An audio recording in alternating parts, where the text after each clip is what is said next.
ಪುಟದ ಸಂಖ್ಯೆ 267. ನಾವು ಈ ಪೂರ್ತಿ ಪ್ಯಾರಾಗ್ರಾಫ್ ಓದೋಣ. ಅದ್ರ ಭಾಳ ಕನೆಕ್ಷನ್, ಒಂದಕ್ಕೊಂದು ಕನೆಕ್ಟೆಡ್ ವಿಚಾರ ಇದೆ. ಯಾವುದೇ ಅವಸ್ಥೆಯಲ್ಲಿ ಲಕ್ಷ್ಯನ ಇಟ್ಟಾಗ ಅಲ್ಲಿ ಗಾಯ ಉಂಟಾಗತ್ತೆ. ಅವಸ್ಥೆಯಲ್ಲಿ ಲಕ್ಷ್ಯ ಹೋಗದಿದ್ರೆ ಆ ಅವಸ್ಥೆ ಜಾಗೃತಿ ಯಜ್ಞದಲ್ಲಿ ಸ್ವಾಹ ಆಗುತ್ತೆ. ಲಕ್ಷ್ಯ ನಿಯಮ ಏನಂದರೆ, ಎಲ್ಲಿ ಲಕ್ಷ್ಯವನ್ನು ಇಡಲಾಗಿರುತ್ತೋ ಅಲ್ಲಿಗೆ ಮತ್ತೆ ಮತ್ತೆ ಹೋಗ್ತಾನೆ ಇರ್ತೀವಿ. ಬೇರೆಲ್ಲ ಬದಲಾಗತ್ತೆ, ಆದರೆ ಲಕ್ಷ್ಯ ಬದಲಾಗಲ್ಲ. ಜ್ಞಾನಿಯು ಲಕ್ಷ್ಯ ಸ್ಥಿರಗೊಳಿಸ್ತಾನೆ. ಅದರ ನಂತರ ಅವಸ್ಥೆಯಲ್ಲಿ ಲಕ್ಷ್ಯ ಇರೋದಿಲ್ಲ ಹಾಗೂ ಅವಸ್ಥೆ ಖಾಲಿ ಆಗುತ್ತೆ. ಗಾಯಗಳು ಹೆಚ್ಚಾದ ಹಾಗೆಲ್ಲ ಅವಸ್ಥೆಗಳು ಹೆಚ್ಚಾಗಿ ನಮ್ಮ ಸುತ್ತಲೂ ಜೇನ್ನೊಣದ ಹಾಗೆ ಸುತ್ತಾನೆ ಇರುತ್ತೆ. ಕೆಲವ್ರು ಕೇಳ್ತಾರೆ, ನನಗೆ ಆತ್ಮದ ಅನುಭವ ಯಾಕೆ ಉಂಟಾಗ್ತಿಲ್ಲ ಅಂತ. ಎಷ್ಟು ಲಕ್ಷ್ಯದ ಗಾಯಗಳು ಬಿದ್ದಿರುತ್ತೋ ಅವುಗಳು ಇನ್ನೂ ಒಣಗಿರಲ್ಲ. ಈ ಗಾಯ ಅನ್ನೋದು ಜ್ಞಾನ ಭಾಷೆಯ ಸೂಕ್ಷ್ಮದ ವಿಚಾರ ಆಗಿದೆ. ಕೆಲವ್ರಿಗೆ ಎಷ್ಟು ತೀವ್ರವಾಗಿ ಗಾಯ ಆಗಿರುತ್ತೆ ಅಂದರೆ, ಗಾಯದಿಂದ ಕೀವು ಹೊರಬೀಳುತ್ತಿರುತ್ತೆ. ಇವೆಲ್ಲ ಗಾಯಗಳು ಎಷ್ಟೆಷ್ಟೋ ಒಣಗುತ್ತಾ ಹೋಗುತ್ತೋ ಅಷ್ಟೆಲ್ಲ ಅನುಭವವು ಉಂಟಾಗುತ್ತಾ ಹೋಗುತ್ತೆ. ರಿಲೇಟಿವ್ನಲ್ಲಿ ಹೇಗಂದರೆ, ಒಂದು ಗಾಯವನ್ನು ಒಣಗಿಸೋದಕ್ಕೆ ಲಕ್ಷ್ಯವನ್ನು ಅಲ್ಲಿಂದ ಎಬ್ಬಿಸಿ ಬೇರೆಡೆ ಲಕ್ಷ್ಯವನ್ನು ಇರಿಸ್ಬೇಕು. ಆಗ ಮೊದಲಿನ ಗಾಯ ವಾಸಿಯಾಗಕ್ಕೆ ಶುರುವಾಗತ್ತೆ. ಆದರೆ ಎಲ್ಲಿ ಹೊಸದಾಗಿ ಲಕ್ಷ್ಯ ಇಡಲಾಗತ್ತೆ ಅಲ್ಲಿ ಹೊಸ ಗಾಯ ಆಗುತ್ತೆ. ಇಲ್ಲಿ ಏನು ಹೇಳ್ತಾರಂದ್ರೆ, ಆತ್ಮದಲ್ಲಿ 3 ಭಾಗ. ಆತ್ಮ ಒಂದು ಭಾಗ, ಗುಣಧರ್ಮ, ನಂತರ ಅವಸ್ಥೆ. ಈ ನಡುವಿನ ಭಾಗ ಏನಿದೆ ಅಲ್ಲಿ ಅದು ಯಾವಾಗಲೂ ಅವಸ್ಥೆ ತನ್ಮಯಕಾರ ಆಗುತ್ತೆ. ಈ ನಾನು ಅನ್ನೋ ತತ್ವದಲ್ಲಿ ಇರಬೇಕಾಗಿರೋದು ಅವಸ್ಥೆಯಲ್ಲಿ ಹೋಗಿದೆ. ಅದು ಅವಸ್ಥೆಯಲ್ಲಿ ಹೋಗಿರೋದ್ರಿಂದ ಗಾಯ ಆಗುತ್ತೆ. ಜ್ಞಾನದ ಭಾಷೆ ಮಾತಲ್ಲಿ ಗಾಯ ಅಂತ ಹೇಳ್ತಾರೆ. ಗಾಯ ಅಂದ್ರೇನು? ಲಕ್ಷ್ಯ ಅವಸ್ಥೆಗಂಟ್ಕೊಂಡು ಕೆಟ್ಟು ಹೋಗುತ್ತೆ. ಹೇಗೆ ನಿರೋಗಿ ಶರೀರಕ್ಕೆ ಏನಾದರೂ ತಗಲಿ ಗಾಯ ಆದರೆ ಆರೋಗ್ಯ ಕೆಡುತ್ತೋ, ಹಾಗೆ ಆತ್ಮದ ಪರ್ಯಾಯ ಮತ್ತೊಂದರಲ್ಲಿ ಹೋದಾಗ ಚಿತ್ತ ಕೆಡುತ್ತೆ. ಯಾವ ರೀತಿ ಕೆಡುತ್ತೆ ಹೇಳಿ? ಯಾವ ರೀತಿ ಕೆಡುತ್ತೆ? ಈ ಮಾವಿನಕಾಯಲ್ಲಿ ಸುಖ ಇದೆ ಅಂತ ನಂಬಿರ್ತೀವಲ್ಲ, ಅದು ಮೊದಲಿಗೆ ಎಲ್ಲಿಂದ ನಾವು ಮಾವಿನಕಾಯಲ್ಲಿ ಸುಖ ಇದೆ ಅನ್ನೋ ಜ್ಞಾನದ ಬಗ್ಗೆ ಕೇಳಿರ್ತೀವಿ. ಬೇಸಿಗೆಯಲ್ಲಿ ತಿನ್ನಬೇಕು, ಸ್ವಲ್ಪ ಮಟ್ಟಿಗೆ ತಿನ್ನೋದ್ರಿಂದ ಬೇಸಿಗೆಯಲ್ಲಿ ತಂಪು ನೀಡುತ್ತೆ, ಅತಿಸಾರ ಉಂಟಾಗೋದೇ ಇಲ್ಲ. ಅದು ಆ ಜ್ಞಾನದ ಮೇಲೆ ಶ್ರದ್ಧೆ ಮೂಡುತ್ತೆ. ಇದನ್ನು ಪ್ರತೀತಿ ಅಂತಾರೆ. ಈ ಪ್ರತೀತಿ ಉಂಟಾದ್ಮೇಲೆ ಅದು ಲಕ್ಷ್ಯ ಆಗುತ್ತೆ. ಮಾವಿನಕಾಯಿ ತಿಂದರೆ ಮಜಾ ಉಂಟಾಗುತ್ತೆ, ಬೇಸಿಗೆ ಧಗೆ ತಡೆಯೋಕ್ಕಾಗಲ್ಲ, ಸ್ವಲ್ಪ ತಿಂದರೆ ಒಳ್ಳೆಯದು ಅಂತ. ಅಲ್ಲಿ ಪ್ರತೀತಿ ನಂತರ ಲಕ್ಷ್ಯ ಇದೆ. ಈ ರೀತಿಯ ಲಕ್ಷ್ಯದ ಬಗ್ಗೆ ಇಲ್ಲಿ ತಿಳಿಸ್ಕೊಟ್ಟಿದ್ದಾರೆ.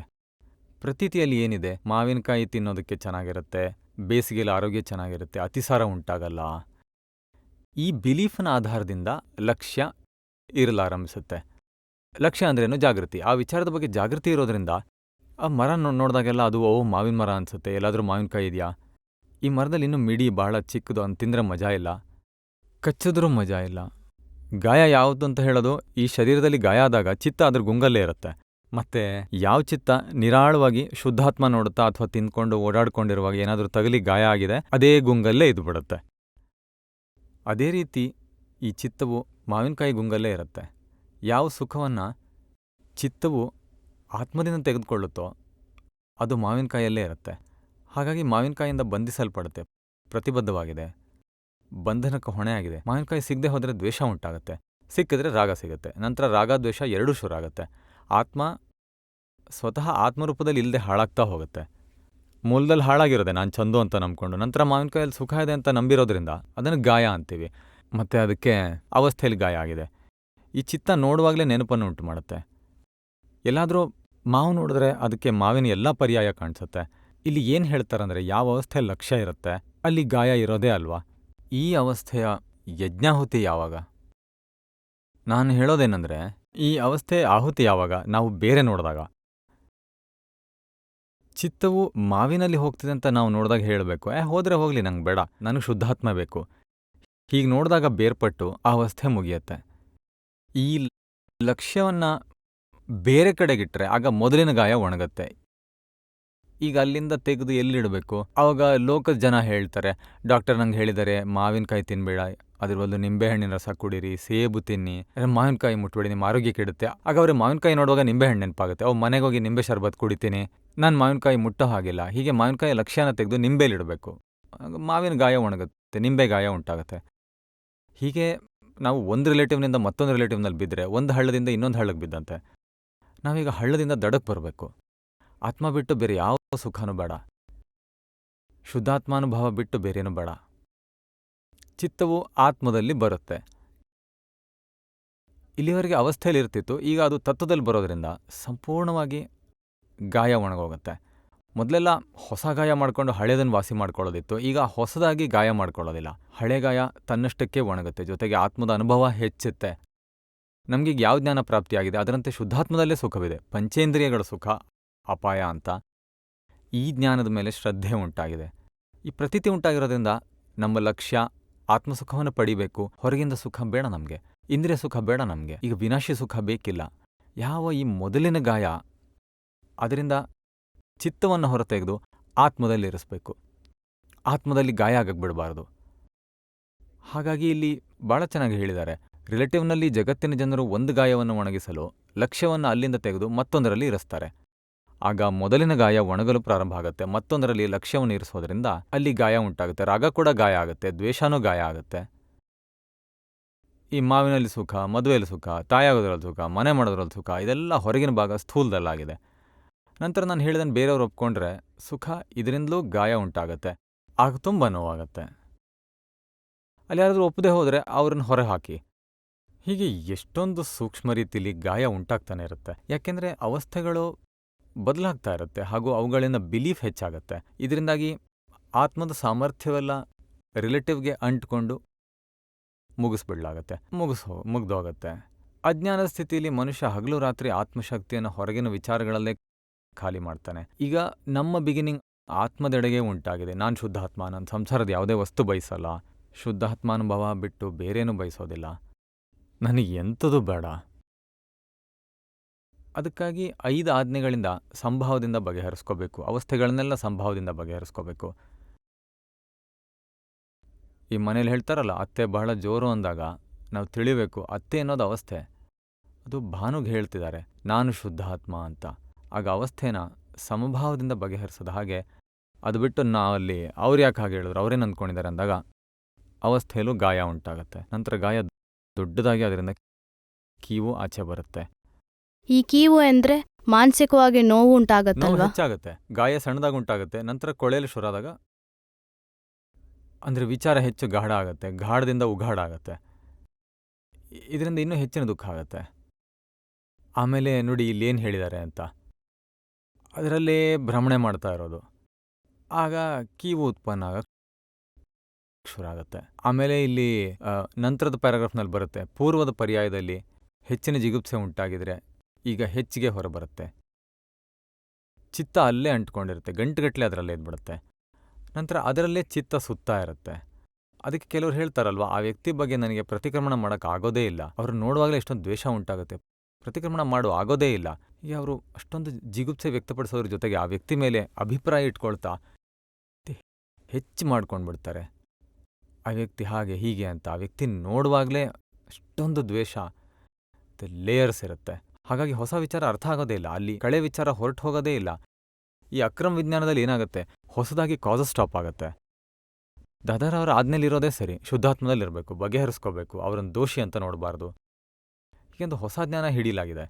ಹಾಗಾಗಿ ಹಳೆ ಜ್ಞಾನಕ್ಕೆ ಬೆಂಬಲ ಸಿಗೋದಿಲ್ಲ. ಹಾಗಾಗಿ ಒಂದೊಂದೇ ಲೇಯರ್ ಕಡಿಮೆ ಆಗ್ತಾ ಹೋಗುತ್ತೆ. ಕೆಲವರಲ್ಲಿ 5,000 ಲೇಯರ್ಸ್ ಇರುತ್ತೆ, ಕೆಲವರಲ್ಲಿ 25,000 ಇರುತ್ತೆ, ಇನ್ನು ಕೆಲವರಲ್ಲಿ 15 ಲೇಯರ್ಸ್ ಇರುತ್ತೆ. 15 ಲೇಯರ್ಸ್ ಇರೋರಿಗೆ ಬೇಗ ಪರಿಣಾಮ ಉಂಟಾಗುತ್ತೆ. 1000 ಲೇಯರ್ಸ್ನವ್ರಿಗೆ ಬೇಗನೆ ಪರಿಣಾಮ ಕಂಡುಬರಲ್ಲ. 2 ವರ್ಷ 5 ವರ್ಷ ಆದರೂ ಪರಿಣಾಮ ಇಲ್ಲ.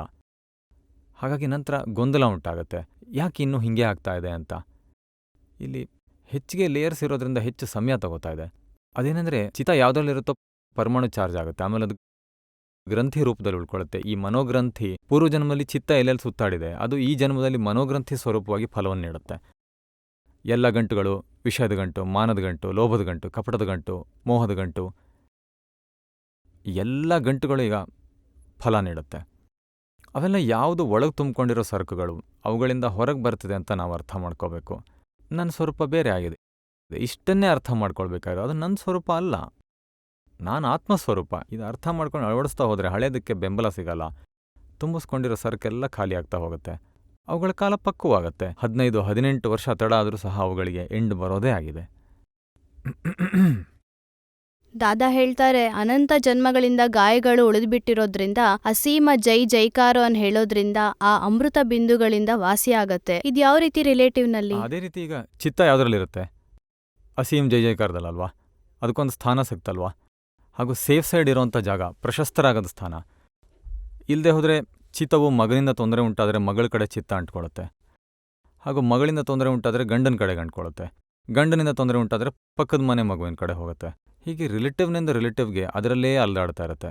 ಆದರೆ ಈ ದಾದಾ ಭಗವಾನ್ನ ಅಸೀಂ ಜೈ ಜೈಕಾರ ಅಂತ ಹೇಳೋದ್ರಿಂದ ರಿಲೇಟಿವ್ನಿಂದ ರಿಯಲ್ ಕಡೆಗೆ ಬರುತ್ತೆ. ದಾದಾ ಭಗವಾನ್ ಅಂತ ಯಾರನ್ನು ಹೇಳೋದು, ಅದನ್ನು ಎಲ್ರಿಗೂ ತಿಳಿಸ್ಕೊಡ್ಲಾಗುತ್ತೆ. ಎಲ್ಲರ ಶುದ್ಧಾತ್ಮಕ್ಕೆ ತಲುಪುತ್ತೆ, ಸ್ವತಃ ತನ್ನ ಆತ್ಮಕ್ಕೂ ತಲುಪುತ್ತೆ. ಅಂದರೆ ಸ್ವತಃ ಆತ್ಮದ ಕಡೆಗಿನ ಭಜನೆ ಈ ಅಸೀಂ ಜೈ ಜೈಕಾರ ಹೇಳೋದ್ರಿಂದ ಹೊರಬರುತ್ತೆ. ಬೇರೆಲ್ಲವುಗಳಿಂದ ಚಿತ್ತ ಹೊರಬಂದು ಆತ್ಮದಲ್ಲಿರುತ್ತೆ. ನಂತರ ಹಳೆ ಗಾಯ ಒಣಗ್ತಾ ಹೋಗುತ್ತೆ. ಅದರಿಂದ ಸಂಸಾರವನ್ನು ಗುಣಪಡಿಸೋದಕ್ಕೆ ಕಷ್ಟಪಡಬೇಕಾದ ಅಗತ್ಯವಿಲ್ಲ. ಆದರೆ ಅದ್ರ ಕಡೆ ನೋಡೋದನ್ನು ನಿಲ್ಲಿಸಬೇಕು. ಚಿತ್ತವನ್ನು ಸಂಸಾರದಿಂದ ತೆಗೆದುಬಿಟ್ರೆ ಅದು ಗುಣ ಆಗ್ತಾ ಹೋಗುತ್ತೆ. ಉದಾಹರಣೆಗೆ ಈ ಕಾಲಿಗೆ ಬ್ಲೇಡ್ ತಗಲಿದ್ರೆ ಡಾಕ್ಟರ್ ಏನು ಮಾಡ್ತಾರೆ, ಅದ್ರ ಮೇಲೆ ಆ್ಯಂಟಿಸೆಪ್ಟಿಕ್ ಪೌಡರ್ ಹಾಕಿ ಪಟ್ಟಿ ಕಟ್ತಾರೆ. ಆದರೆ ಒಳಗೆ ಯಾರಾದರೂ ರಿಪೇರಿ ಮಾಡೋಕ್ಕಾಗತ್ತಾ? ಅದರಷ್ಟಕ್ಕೆ ಪ್ರಕೃತಿ ನೀವು ನೋಡದೆ ಹೋದರೂ ಅದು ರಿಪೇರ್ ಆಗ್ತಾನೇ ಇರುತ್ತೆ. ನೀವು ಇದನ್ನು ಮರ್ತು ಬಿಡಬೇಕು. ಆದರೆ ಮರೆಯೋದು ಹೆಂಗೆ? ಅದಕ್ಕೆ ಇನ್ನೂ ಹೆಚ್ಚಿನ ಇಂಟ್ರೆಸ್ಟ್ ಇರೋದು ಸಿಕ್ಕಿದ್ರೆ ಆಗ ಮಾತ್ರ ಮರಿಬೋದು.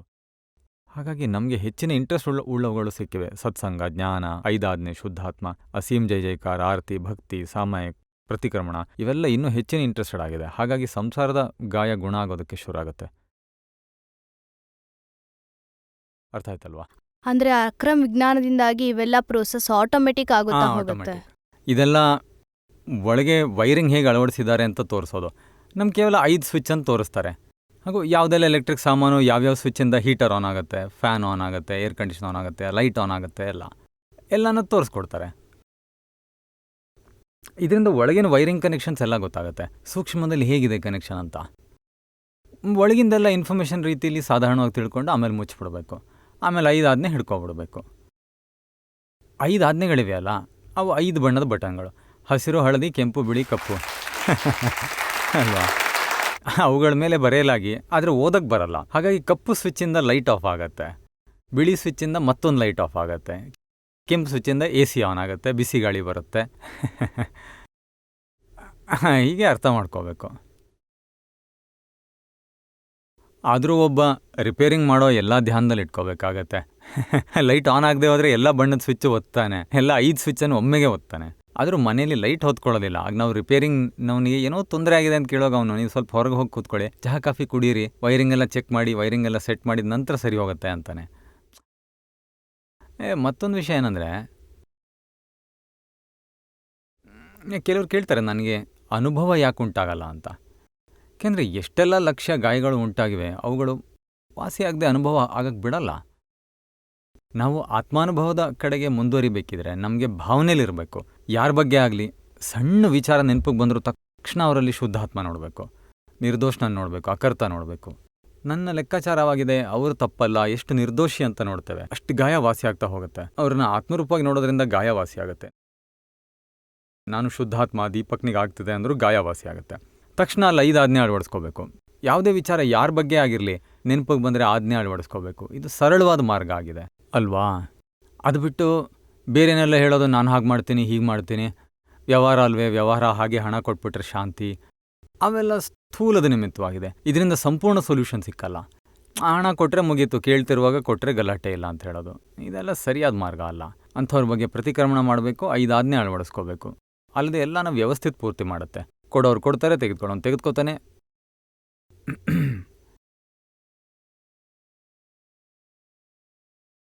ನಂತರ ಬುದ್ಧಿ, ಪೇಜ್ 204.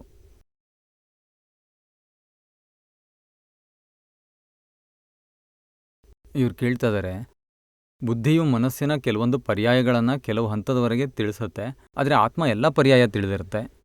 ಇಲ್ಲಿ ಪ್ರಶ್ನೆ ಏನಂದರೆ, ನಮಗೆ ಹೇಗೆ ಗೊತ್ತಾಗುತ್ತೆ ಅದು ಬುದ್ಧಿಯಿಂದ ತಿಳಿದಿರೋದು ಅಥವಾ ಆತ್ಮದಿಂದನಾ? ನಾವು ಹೆಚ್ಚು ಆಳಕ್ಕಿಳಿಯೋದು ಬೇಡ, ಉಪಲಬ್ಧವಾಗಿ ತಿಳಿದುಕೊಂಡ್ರೆ ಸಾಕು. ಬೇರೆಯವ್ರ ದೋಷ ನೋಡಿದ್ರೆ ಬುದ್ಧಿ ಆಗಿದೆ, ಬೇರೆಯವರು ನಿರ್ದೋಷಿ ನೋಡಿದ್ರೆ ಪ್ರಜ್ಞೆ ಆಗಿದೆ. ಮತ್ತು ಬೇರೆಲ್ಲ ನನಗೆ ಪರ್ಯಾಯ ಕಾಣಿಸುತ್ತೆ, ನನಗೆ ತತ್ವ ಕಾಣಿಸ್ತಿಲ್ಲ ಅನ್ನೋದರಿಂದ ತೊಂದರೆ ಉಂಟಾಗತ್ತೆ. ಹಾಗಾಗಿ ನಾವು ದೋಷಿತರು ಅಂತ ಕಂಡಾಗ ಅದು ಬುದ್ಧಿ. ಅಥವಾ ಏನಾದರೂ ಒಳಗೆ ಕಳವಳ ಉಂಟಾದರೆ, ನೋಡೋದ್ರಲ್ಲಿ ತಿಳಿಯೋದ್ರಲ್ಲಿ ಸುಖ ದುಃಖದ ಕಳವಳ ಉಂಟಾದರೆ ಆಗ ಅದು ಬುದ್ಧಿ. ನೋಡೋದ್ರಲ್ಲಿ ತಿಳಿಯೋದ್ರಲ್ಲಿ ನಿರಾಕುಲತೆ ಇದ್ದರೆ ಅದು ಪ್ರಜ್ಞಾ. ಇಷ್ಟು ನಾವು ತಿಳ್ಕೊಂಡ್ರೆ ಸಾಕು.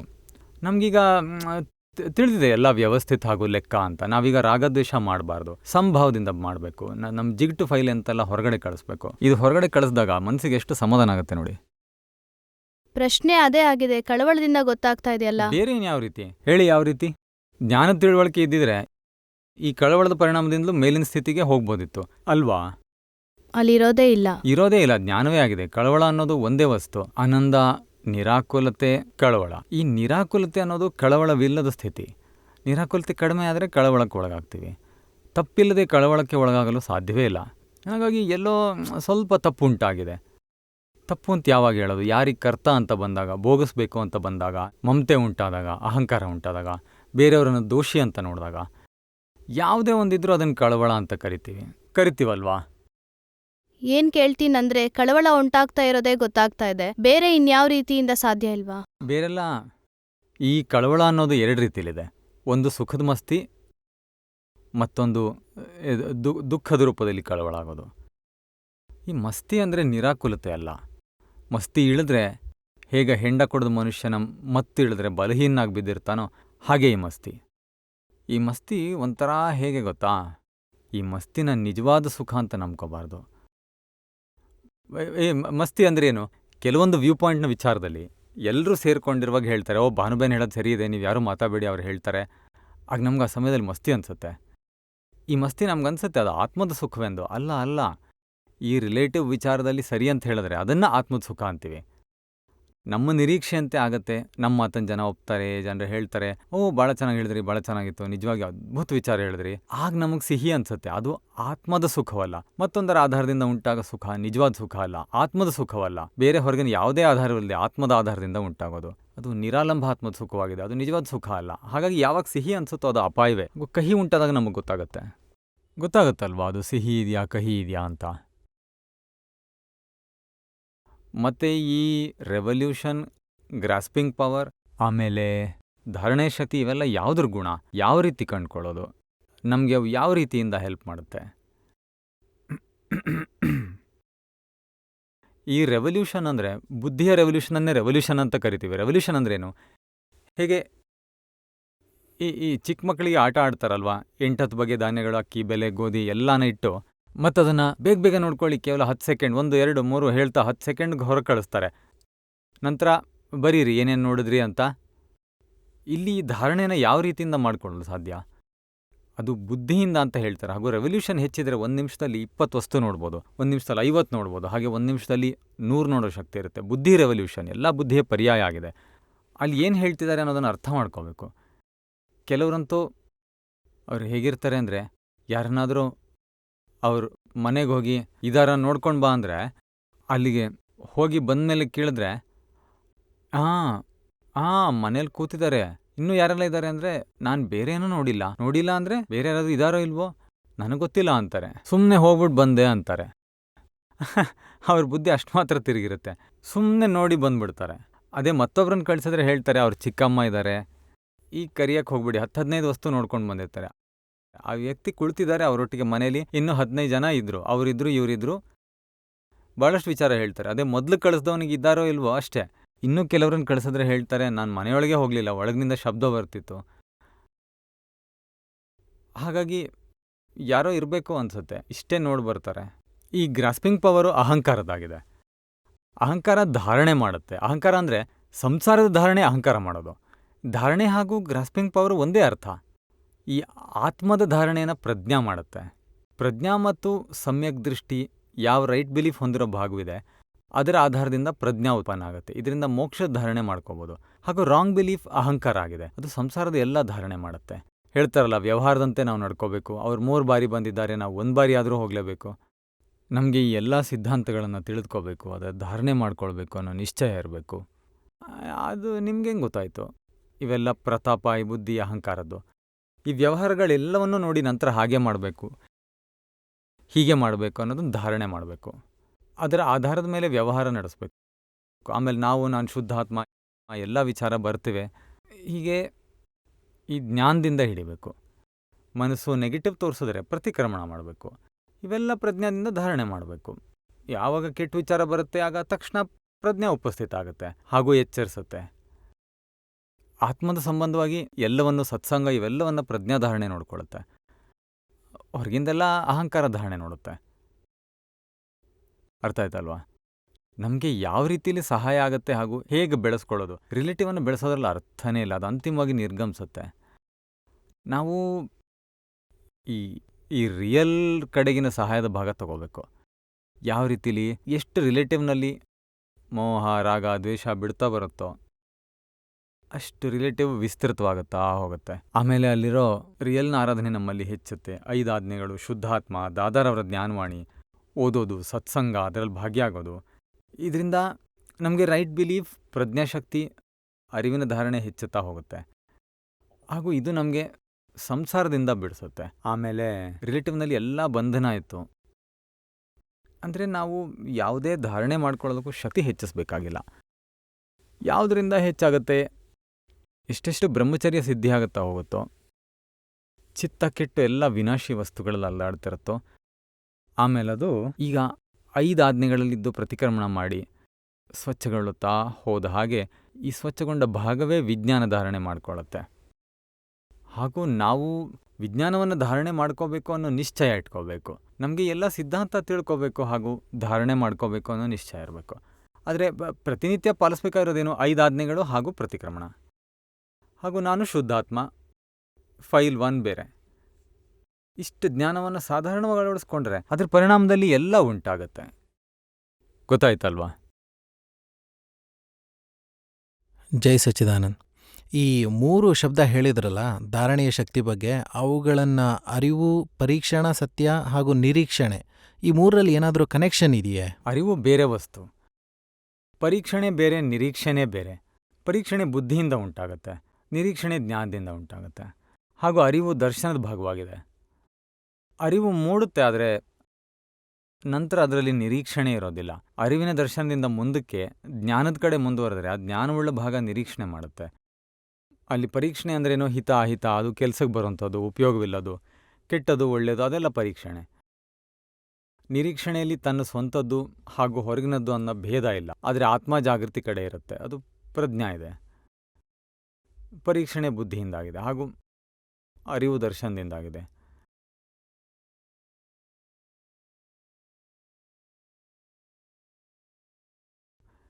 ನಮ್ಮ ವಿಜ್ಞಾನ ಅರಿವನ್ನು ಹೆಚ್ಚಿಸುತ್ತೆ.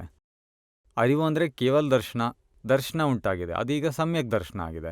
ಇನ್ನು ಅಂತಿಮವಾಗಿ ಕೇವಲ ದರ್ಶನದವರೆಗೂ ಬರುತ್ತದು. ಆ ಮಾರ್ಗ ತೆರೆದಿದೆ. ಪ್ರಜ್ಞದ ಆಧಾರದಿಂದ ನಿಧಾನವಾಗಿ 5 ಆಜ್ಞೆಗಳನ್ನು ಉಪಯೋಗಿಸ್ತಾ ಹೋದಂತೆಲ್ಲ ನಮ್ಮ ನಿರೀಕ್ಷಣಾ ಶಕ್ತಿ ಹೆಚ್ಚುತ್ತೆ. ಅದನ್ನು ಜ್ಞಾತ ದೃಷ್ಟ. ನಾವು ಹೇಳ್ತೀವಲ್ಲ, ಪೂರ್ವದ ಉಪದಾನದ ಲೆಕ್ಕಾಚಾರದಂತೆ ಅರಿವಾಗಿದೆ, ಪೂರ್ವಜನ್ಮದ ಗಿಫ್ಟ್ ಆಗಿದೆ. ಹಾಗಿದ್ರೆ ಈ ಜ್ಞಾನದಿಂದ ಯಾವ ರೀತಿ ಮುಂದುವರೆಯಲಾಗತ್ತೆ? ಆ ಥರ ಹೇಳ್ಬೋದು. ಪೂರ್ವದಿತ್ತು, ಮೊದಲಿನ ಯಾವುದೋ ಲಿಂಕ್ ಈ ಜ್ಞಾನ ಸಿಗಲಿರ್ಬೇಕಲ್ವಾ? ಅಂದರೆ ನಾವು 85ನೇ ಮೈಲಿಗೆ ಬಂದಾಗ ಮಾತ್ರನೇ ಜ್ಞಾನಿಯ ಭೇಟಿ ಆಗೋದಲ್ವಾ? 85ನೇ ಮೈಲಿಯ ಸ್ಟಾಕ್ ಮೊದಲೇ ಇತ್ತಲ್ವಾ? ಆದರೆ ಮುಚ್ಕೊಂಡಿತ್ತು. ಸ್ಟಾಕ್ ಅಂತೂ ಅನಂತ ಜನ್ಮಗಳ ಒಳಗೆ ಉಳಿದುಕೊಂಡಿರೋದಲ್ವಾ? ಅದು ಯಾಕೆ ಮುಚ್ಕೊಂಡ್ಬಿಟ್ಟಿದೆ? ಈ ಅಹಂಕಾರ ಹಾಗೂ ಬುದ್ಧಿ ಮುಚ್ಚಾಕಿದೆ. ಸಂಸಾರ ಅಂದರೆ ಅಹಂಕಾರನ ಘೋಷಿಸೋದಲ್ವಾ? ಹಾಗೂ ಮುರಿಯಲಾಗಿದೆ. ಪ್ರತಿನಿತ್ಯ ಅಹಂಕಾರದ ಹೊಡೆದಾಟ. ಲಗ್ನ ಮಾಡ್ಕೊಂಡಾಗ ಅಹಂಕಾರ ಹೆಚ್ಚಾಗುತ್ತೆ. ಈಗ ನಾನು ಯಜಮಾನ ಅಂತ, ಗಂಡನ ಅಹಂಕಾರ ಹೆಚ್ಚುತ್ತೋ ಕಡಿಮೆ ಆಗುತ್ತೋ? ಮಗು ಹುಟ್ಟಿದ್ರೆ ಕಂಗ್ರ್ಯಾಚುಲೇಷನ್ ಹೇಳಿದಾಗ ಗಂಡನ ಅಹಂಕಾರ ಹೆಚ್ಚಾಗುತ್ತೆ ಅಲ್ವಾ? ಅರೆ, ಅಪ್ಪನಾಗಲೂ ಅರ್ಹತೆ ಇಲ್ಲ, ಮಕ್ಳನ್ನ ಸರಿಯಾಗಿ ನೋಡ್ಕೊಳಕ್ಕೆ ಬರಲ್ಲ, ಯಾಕೆ ಸುಮ್ಮನೆ ಮಕ್ಳನ್ನ ಮಾಡ್ಕೋಬೇಕು? ಆ ಅಹಂಕಾರ ಮುರಿದು ಹೋಗುತ್ತೆ. ಪ್ರತಿನಿತ್ಯ ಪೋಷಿಸಲಾಗತ್ತೆ, ಮುರಿಯಲಾಗತ್ತೆ. ಹಾಗಾಗಿ ಅರಿವನ್ನು ಹೆಚ್ಚೋದಕ್ಕೆ ಸಂಸಾರದ ಕಾರ್ಖಾನೆಯಲ್ಲಿ ಅವಕಾಶನೇ ಇಲ್ಲ. ಅಲ್ಲಿ ಅಹಂಕಾರ ಹೆಚ್ಚಾದರೆ ಬುದ್ಧಿ ಹೆಚ್ಚುತ್ತೆ, ಬುದ್ಧಿ ಅರಿವನ್ನು ಡೌನ್ ಮಾಡಿಬಿಡುತ್ತೆ. ಈ ಭಕ್ತಿ ಸ್ವಲ್ಪ ಇರುತ್ತೆ, ಭಕ್ತಿ ಇದೆ, ಯೋಗ ಮಾರ್ಗದಲ್ಲಿ ಸ್ವಲ್ಪ ಇರುತ್ತೆ, ಆದರೆ ಎಕ್ಸಾಕ್ಟ್ ಇರೋದಿಲ್ಲ. ಹಾಗಾಗಿ ಬುದ್ಧಿಪೂರ್ವಕವಾಗಿ ಅಹಂಕಾರ ಹೆಚ್ಚಾಗುತ್ತೆ. ಈ ಭಕ್ತಿ ಹೇಗಂದರೆ ಬುದ್ಧಿನ ಕಡಿಮೆ ಮಾಡುತ್ತೆ ಹಾಗೂ ಅರಿವನ್ನು ಹೆಚ್ಚಿಸುತ್ತೆ, ಹಾರ್ಟನ್ನು ಹೆಚ್ಚಿಸುತ್ತೆ, ಹಾರ್ಟಿಲಿ ಮಾಡುತ್ತೆ. ಈಗ ನಾವೇನು ಮಾಡಿದ್ದೀವಿ? ಟೋಟಲ್ ಬುದ್ಧಿನ ಬಾಯ್ಕಾಟ್ ಮಾಡಿದ್ದೀವಿ, ಬೈಪಾಸ್ ಮಾಡಿಬಿಟ್ಟಿದ್ದೀವಿ. ಬುದ್ಧಿಯಿಂದ ಯಾವ ಕೆಲಸವನ್ನು ನಾವು ಮಾಡಲು ಹೋಗ್ತಾನೇ ಇಲ್ಲ. ಒಳಗೆ ತುಂಬಿಕೊಂಡಿರೋ ಬುದ್ಧಿ ಕೆಲಸ ಮಾಡುತ್ತೆ. ಆದರೆ ನಮ್ಮ ಕಡೆಯಿಂದ ನಾವು ಆಜ್ಞೆಯೊಂದಿಗೆ ಮುಂದುವರಿತಾ ಇದ್ದೀವಿ. ಆಜ್ಞೆ ಅರಿವುಳ್ಳ ದರ್ಶನದ ಭಾಗ ಆಗಿದೆ, ಜ್ಞಾನ ದರ್ಶನದ ಭಾಗವಾಗಿದೆ. ಅದನ್ನೇ ಹೆಚ್ಚಿಸ್ತಾ ಇದ್ದೀವಿ. ಅಹಂಕಾರ ಹಾಗೂ ಬುದ್ಧಿಯನ್ನು ಖಾಲಿ ಮಾಡ್ತಾ ಇದ್ದೀವಿ. ಹಾಗಾಗಿ ನಂತರ ಅರಿವು ಹೆಚ್ಚುತ್ತಾ ಹೋಗುತ್ತೆ. ಈ ಅರಿವು ಹೇಗೆ ಹೆಚ್ಚುತ್ತೆ? ಯಾವಾಗ ನಮಗೆ ಯಾರೂ ನೋವನ್ನು ಉಂಟು ಮಾಡೋದಿಲ್ಲ, ನೀವು ತಪ್ಪು ಮಾಡಿದಾಗ 4-5 ಜನ ಸೇರ್ಕೊಂಡು ನಿಮ್ಮನ್ನು ನೋಯಿಸದೇ ಇದ್ದಾಗ ಅರಿವು ಹೆಚ್ಚುತ್ತಲ್ವಾ? ಈ ಸಂಸಾರದಲ್ಲಿ ಜನ ನೋವನ್ನು ನೀಡದೆ ಬಿಡೋದೇ ಇಲ್ಲ, ಒಂಚೂರು ಬಿಡೋದಿಲ್ಲ. ನಮ್ಮ ಅರಿವು ಮುಚ್ಚೋಗೋದ್ರ ಜೊತೆಗೆ ಬುದ್ಧಿ ಬಹಳಷ್ಟು ಕಳವಳಕ್ಕೆ ಒಳಪಡಿಸುತ್ತೆ. ಆದರೆ ಜ್ಞಾನದಲ್ಲಿರೋರು ಏನೂ ತೊಂದರೆ ಇಲ್ಲ, ಕೆಲಸ ಕೆಲವೊಮ್ಮೆ ಕೆಡುತ್ತೆ, ತೊಂದರೆ ಇಲ್ಲ, ಮತ್ತೊಮ್ಮೆ ಮಾಡಿ ಎಲ್ಲ ಸರಿ ಹೋಗುತ್ತೆ ಅಂತಾರೆ. ಆಗ ನಂತರ ಅಹಂಕಾರಕ್ಕೆ ನಿಧಾನವಾಗಿ ಅರಿವು ಮೂಡುತ್ತೆ. ನಾನೇನು ಮಾಡಬೇಕು, ಯಾವ ರೀತಿ ಮಾಡಬೇಕು? ಒಂದು ಸಲ ಹಾಳಾಗಿದೆ, ಇನ್ನು ಕೆಡಿಸ್ಬಾರ್ದು. ಯಾವಾಗ ಪಾಸಿಟಿವ್ ಕಡೆ ಹೋಗ್ತೀವೋ ಆಗ ಅರಿವು ಹೆಚ್ಚುತ್ತೆ. ಅಥವಾ ತಿಳಿಸ್ಕೊಡೋರ ದೋಷ ನೋಡಿದೆ, ಇಲ್ಲ ನನಗವರು ಪ್ರೇಮದಿಂದ ತಿಳಿಸ್ಕೊಟ್ಟಿದ್ದಾರೆ ಅಂದಾಗ ನಮ್ಮಲ್ಲಿ ಅರಿವು ಹೆಚ್ಚಾಗುತ್ತೆ. ಈ ಲೋಕದ ಜನರು ಅವರ ಅಹಂಕಾರದಿಂದ ನೋವನ್ನು ಉಂಟು ಮಾಡೋದ್ರಿಂದ ನಮ್ಮ ಅರಿವು ಹೋಗುತ್ತೆ. ಅಲ್ಲದೆ ಅವರ ಅರಿವು ಮೊದಲೇ ಸಂಪೂರ್ಣವಾಗಿ ಆವರಣದಿಂದ ಮುಚ್ಚೋಗುತ್ತೆ. ಪ್ರೇಮವುಳ್ಳವರಿಗೆ ಅರಿವು ಹೆಚ್ಚಾಗಿರುತ್ತೆ, ಜೊತೆಗೆ ನಮ್ಮಲ್ಲೂ ಅರಿವನ್ನು ಹೆಚ್ಚಿಸ್ತಾರೆ. ಆದ್ದರಿಂದ ನಮ್ಮ ಈ ಮಾರ್ಗ ಅರಿವನ್ನು ಹೆಚ್ಚೋದಾಗಿದೆ, ತಿಳುವಳಿಕೆಯನ್ನು ನೀಡ್ತಾ ನೀಡ್ತಾ ಅರಿವನ್ನು ಮೇಲಕ್ಕೆ ತರೋದಾಗಿದೆ, ಹೊಸದಾಗಿ ಆವರಣ ಮುಚ್ಕೊಳ್ಳೋದಿಲ್ಲ. ಇವನ್ ನಮಗೆ ಕಳವಳ ಉಂಟಾದರೂ ಅದಕ್ಕೆ ಸೊಲ್ಯೂಷನ್ ನಮ್ಮ ಪ್ರಜ್ಞಾದಿಂದ ಹಾಗೂ 5 ಆಜ್ಞೆಗಳಿಂದ ಮುಂದುವರೆದ್ರೆ ಆಗ ಕೂಡ ಅರಿವು ಹೆಚ್ಚಾಗುತ್ತೆ. ಈ ಕಳವಳ ಉಂಟಾಗೋದು ಬುದ್ಧಿಯಿಂದ ಅಹಂಕಾರಕ್ಕೆ ಉಂಟಾಗೋದು, ಅದು ಹೊರಗಿನ ಡಿಪಾರ್ಟ್ಮೆಂಟು. ನಮ್ಮೊಳಗೆ ಬೇರ್ಪಟ್ಟಿದೆ ಅದು. ಇದು ರೂಪೇಶಿಗೆ ಉಂಟಾಗಿದೆ, ಯಾವಾಗಲ್ಲಿ ಬೇರೆ ಮಾಡುತ್ತೆ, ಆಗಿಂದಾನೇ ನಮ್ಮಲ್ಲಿ ಅರಿವು, ಅದನ್ನೇ ದರ್ಶನ ಅಂತ ಕರಿತೀವಿ. ಬೇರೆ ಮಾಡೋದು ಮೊದಲು ದರ್ಶನ ಆಗಿದೆ, ನಂತರ ದರ್ಶನ ಹೆಚ್ಚುತ್ತೆ. ಯಾವ ರೀತಿಯಿಂದ ಅವುಗಳಿಂದ ಮುಕ್ತ ಆಗೋದು, ಈ ಹೊರಗಿನದ್ದು ಅಂತ ಮೊದಲೇ ತಿಳಿಯಲಾಗುತ್ತೆ. ಆಮೇಲೆ ಅದರಿಂದ ಹೇಗೆ ಮುಕ್ತನಾಗೋದು, ಅದು 2ನೇ ಸ್ಟೆಪ್ಪು. ಆಮೇಲೆ ಬಿಟ್ಟೋಗುತ್ತೆ. ಇವೆಲ್ಲವುಗಳಿಂದ ಯಾವ ಅನುಭವ ಉಂಟಾಗುತ್ತೋ ಆ ಅನುಭವಗಳು ಮುಂದಕ್ಕೆ ಹೆಲ್ಪ್ ಮಾಡುತ್ತೆ. 2ನೇ ಬಾರಿಗೆ ನಾವು ನೋವು ಉಂಟಾಗೋ ಮೊದಲೇ ಎಚ್ಚೆತ್ಕೋಬೇಕು. ಹೀಗೆ ಮೊದಲನೇ ಬಾರಿ 100 ಲೇಯರ್ ಇದ್ದರೆ 2ನೇ ಬಾರಿ 20 ಲೇಯರ್ ಬರುತ್ತೆ, 3ನೇ ಬಾರಿ 2-3 ಲೇಯರಲ್ಲೇ ಮುಗ್ದೋಗುತ್ತೆ, 4ನೇ ಬಾರಿ 0 ಎಲ್ಲ ಬರದಾಗುತ್ತೆ, ಮತ್ತೆ ಕಚ್ಚಡ ಇರೋದಿಲ್ಲ.